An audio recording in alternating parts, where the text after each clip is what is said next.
Welcome back to another technical deep dive here in the debug zone.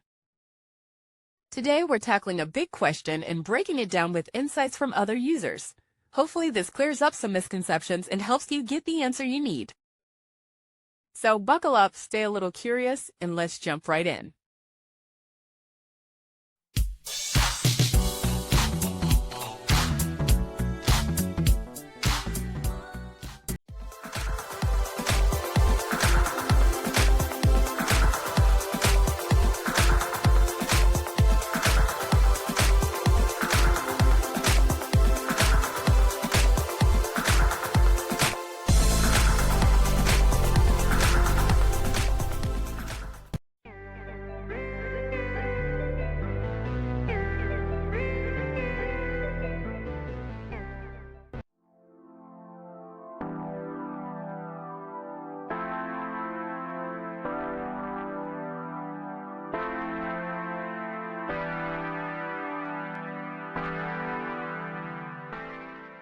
And that's a wrap.